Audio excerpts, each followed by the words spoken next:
Warm up. आजकल तो warm up के बारे में ज़्यादातर लोगों को पता तो है कि वार्म अप करना चाहिए, पर कितना वार्म अप करना चाहिए, कैसे करना चाहिए, इसके बारे में नहीं पता। और पुराने ज़माने के जो प्लेयर्स थे उनमें से कुछ अभी भी हैं।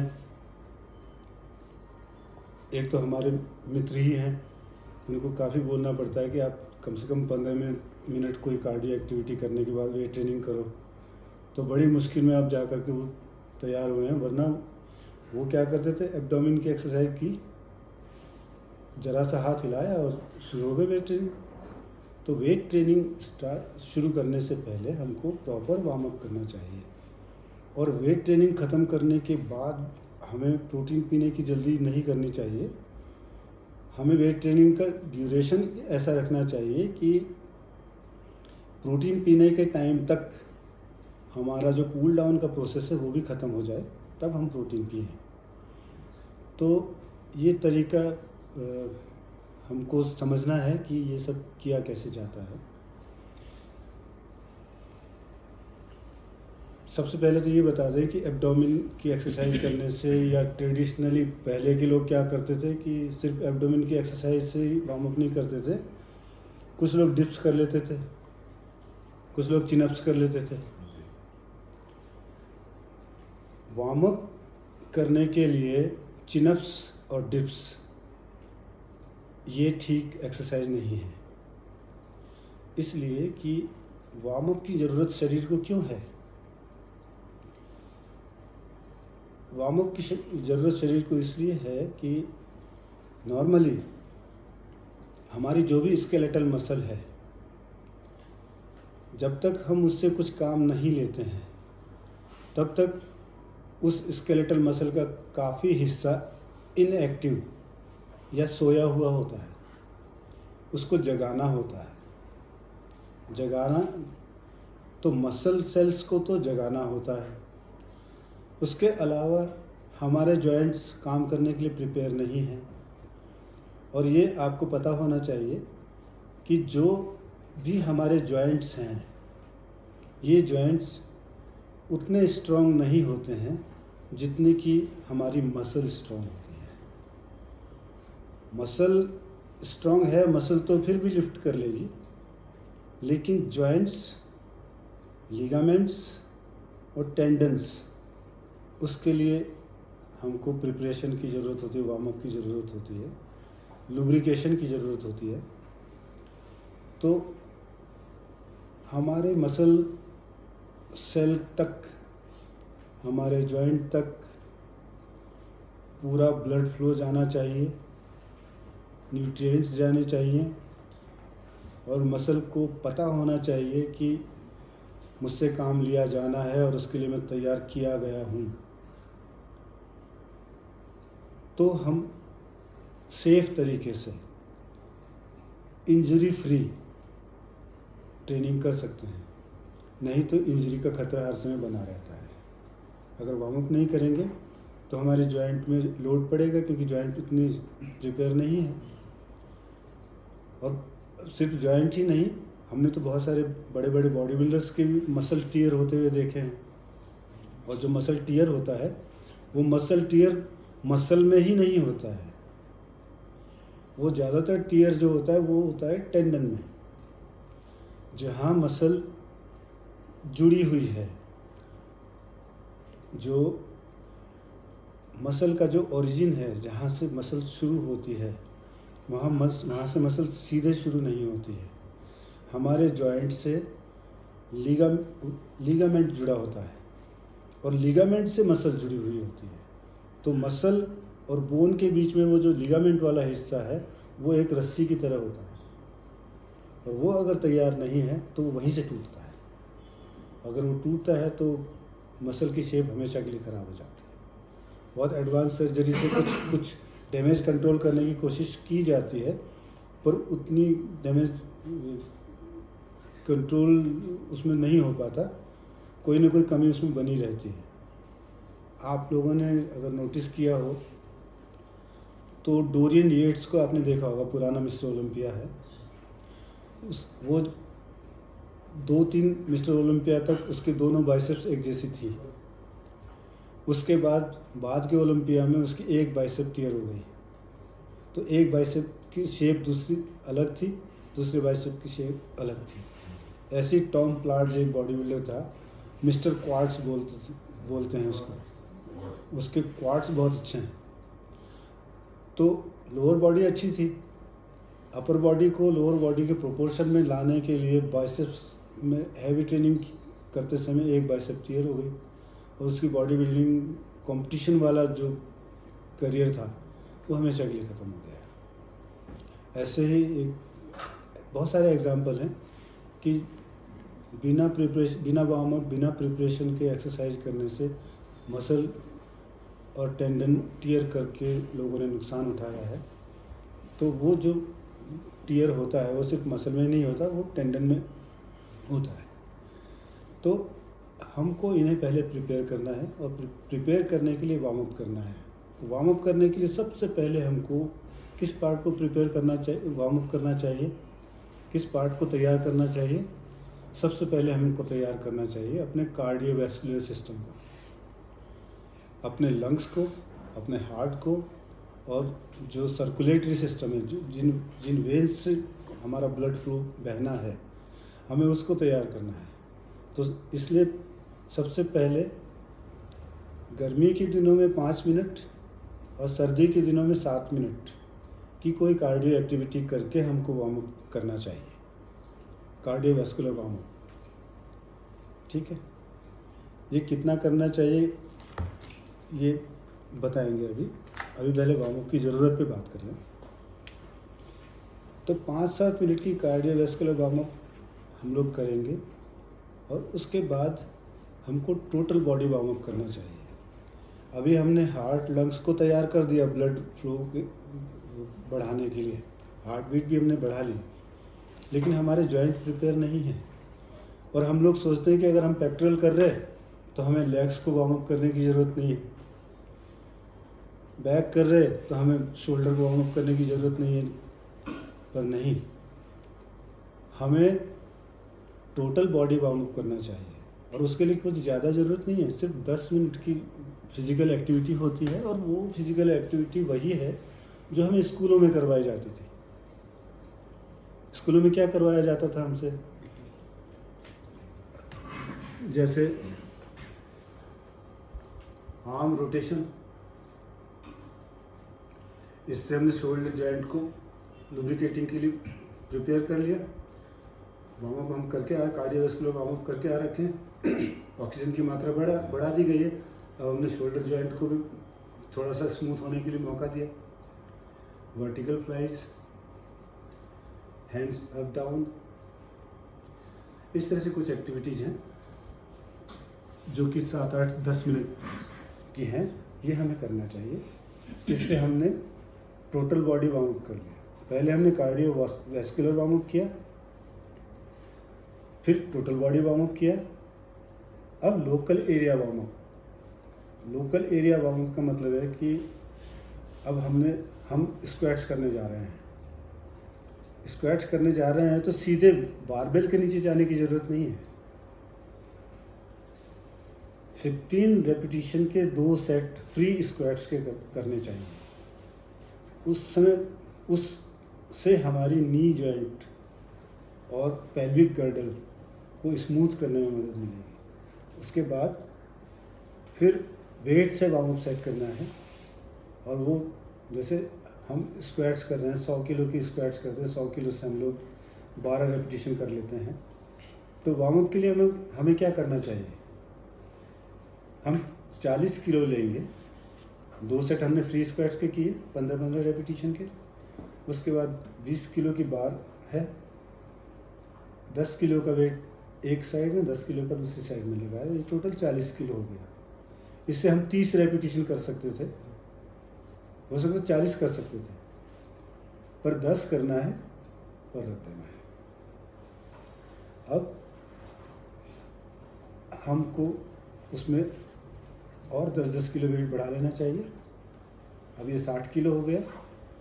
फिर से हम 10 करेंगे और रख देंगे, जबकि 60 किलो से हम 20 रेप आराम से कर लेते हैं। अब हम 12 रेपिटेशन करने के लिए तैयार हैं। अब हम आराम से 20 किलो इधर और 20 किलो इधर लगाएंगे, 100 किलो लगाएंगे और 12 रेपिटेशन आराम से कर सकते हैं। और इससे भी बेहतर तरीका ये है कि 12 से पहले हम 15 का फेलियर कर लें, तो 60 किलो के बाद हम 80 किलो लगाएं या 85 किलो लगाएं, जितने से हमसे 15 रेपिटेशन फेलियर पॉइंट तक जाने के लिए होता है। 15 रेपिटेशन किए करेंगे, वो फेल करेंगे, लाइट से फेल कर लिया। उसके बाद हम हैवीएस्ट 12 रेपिटेशन करने के लिए जो 100 किलो की ज़रूरत थी वो लगाएंगे। तब तक रेस्ट करेंगे जब तक हमारी ब्रीथ कंट्रोल में नहीं आती है, क्योंकि ब्रीथ कंट्रोल में नहीं आने का मतलब है कि ऑक्सीजन की जो ज़रूरत है शरीर की, वो मांग अभी बनी हुई है, वो मांग बनी हुई है और एक्सरसाइज के सेट के दौरान और बनेगी। तो तब तक वो रिकवर होने देना है, उसके बाद हैवीएस्ट सेट को हमें करना है। तो ये जो हमने पहले 2 सेट किए, वो एक वार्म अप सेट था जिस वेट से 40 किलो से हम लोग 30 रैप कर सकते थे, 40 कर सकते थे, पर हमने 10 करके रख दिया। ये वार्म अप सेट था। एक्सरसाइज हुई, फेल नहीं हुए, 10 रेपिटेशन किया, और वो 10 रेपिटेशन करने के लिए जितने ऑक्सीजन की शरीर वहाँ पे ज़रूरत थी वो ऑक्सीजन पहुँच गई, न्यूट्रिएंट्स पहुँच गए, ब्लड फ्लो पहुँच गया। अब हैवी बाउंडेज लिफ्ट करने के लिए हमारी थाइस, हमारा शरीर तैयार है। और दूसरा सेट जो हमने 60 वाला किया, वो हमने प्रिपरेशन सेट किया। प्रिपरेशन मतलब क्योंकि हमने 80 किलो से 15 रैप करने हैं, तो 40 और 80 किलो के बीच में ज़्यादा वेट का गैप है, तो हम बीच में एक ऐसा सेट लगाएंगे कि उससे हम फेल भी नहीं होंगे और मसल हैवी वेट उठाने के लिए तैयार हो जाएगी। तो warm up set, preparation set, उसके बाद फेलियर सेट, ये तरीका है, ये वार्म अप का तरीका है। तो सबसे पहले कार्डियोवैस्कुलर वार्म अप, उसके बाद टोटल बॉडी वार्म अप, और उसके बाद लोकल एरिया वार्म अप, जैसे 2 सेट फ्री स्क्वाट्स बोला था इसकी क्वाड्स के लिए, और लोकल एरिया वार्म अप में पहला सेट जो हमने लाइट वेट से किया। उसके बाद दूसरा सेट हुआ प्रिपरेशन सेट, वो वार्म अप नहीं है, अब हम लिफ्ट करने के लिए हम अपने आप को पूरी तरह तैयार कर चुके हैं। अब जैसे मैंने पहले कहा था कि हमें वार्म अप के लिए डिप्स नहीं करना चाहिए, चिनअप्स नहीं करने चाहिए, एब्डोमिनल्स नहीं करने चाहिए। ये abdominals, chin ups, dips warm up के लिए इसलिए नहीं करने चाहिए कि वार्म अप किया जाता है एकदम लाइट वेट से। किस लिए किया जाता है लाइट वेट से? कि शरीर उसके लिए तैयार हो सके, मसल्स उसके लिए तैयार हो सके, और जब हम लिफ्ट कर रहे होंगे तो हमारी जॉइंट भी पूरी तरह प्रिपेयर होगी, मसल भी पूरी तरह लोड लेने के लिए तैयार होंगे, और पूरी एक्सरसाइज बहुत अच्छी हो जाएगी। पर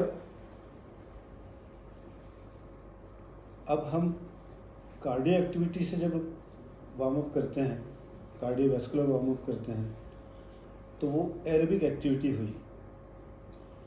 तो एरोबिक एक्टिविटी से वार्म अप करने का तो बनता है, क्योंकि ऑक्सीजन ज़्यादा लेंगे, ब्लड फ्लो बढ़ाएंगे, पल्स रेट बढ़ेगी कार्डियो एक्टिविटी से, तो वो तो एरोबिक एक्टिविटी से बढ़ाएंगे, वो प्रॉपर ब्लड फ्लो के लिए, सर्कुलेटरी सिस्टम के लिए ठीक है।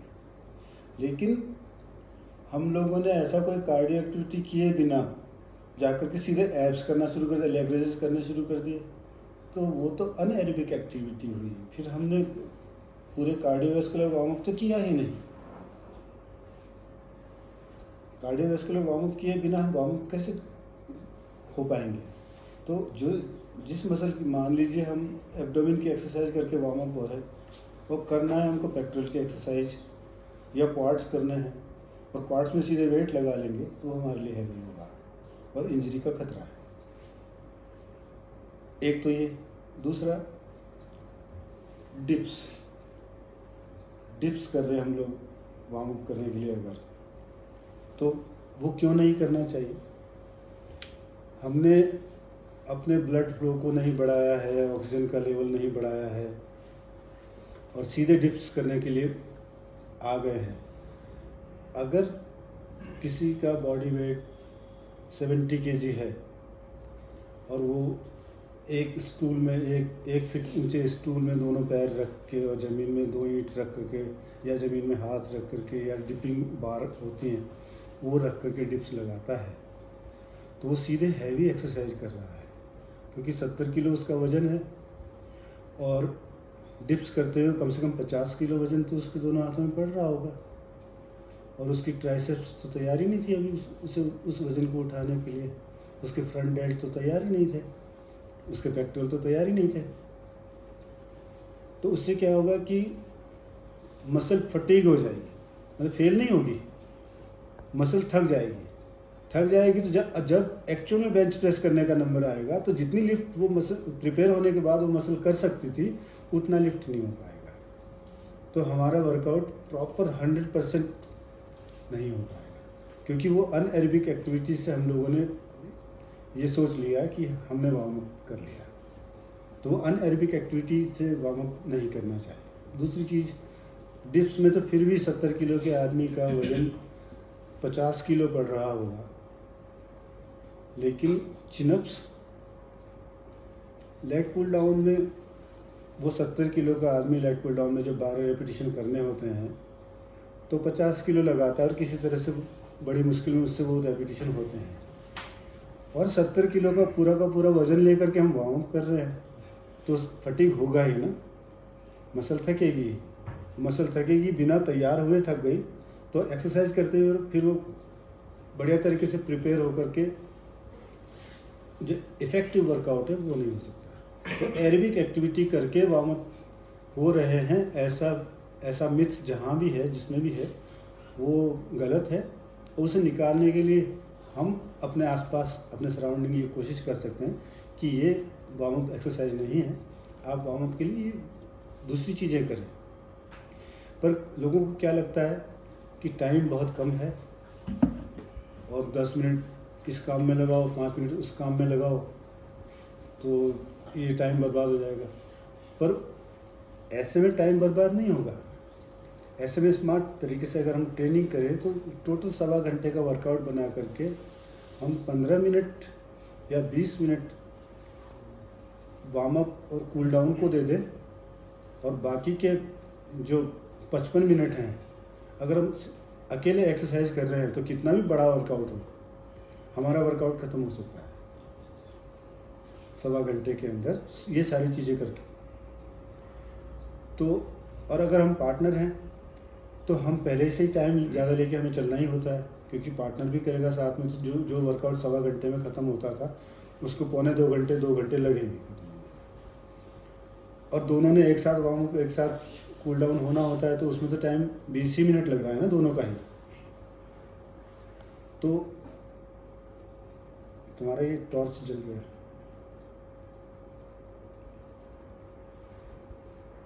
वार्म अप करना बहुत ज़रूरी है और खाली सर्दियों में करना है ऐसा नहीं है, गर्मियों में भी करना है, क्योंकि मसल से जब तक काम नहीं लिया जाता तब तक मसल आइडल होती है, सोई हुई होती है ज़्यादातर मसल।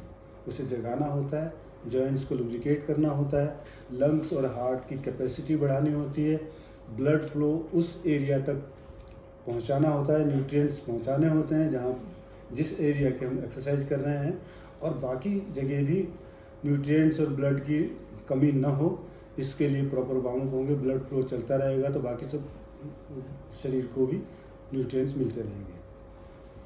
अब उसके बाद बहुत अच्छा वर्कआउट हमारा हो गया।